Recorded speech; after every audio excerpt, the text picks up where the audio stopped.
Matagal na ba ang ubo mo? More than 3 weeks, ayaw gumaling? Number 1, lagi ba tumutulo ang sipon mo? Baka post-nasal drip yan.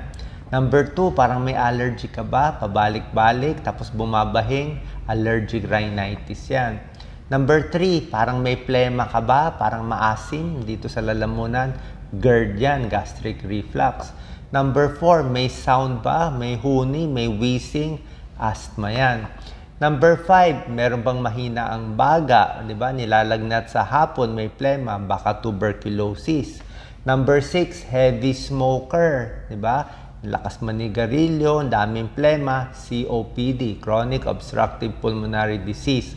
Number 7, heavy smoker, ayaw tumigil, namamayat, ay magpapa-x-ray tayo, baka lung cancer yan. Ito yung mga possibilities sa mga chronic cough. 1-minute tips po.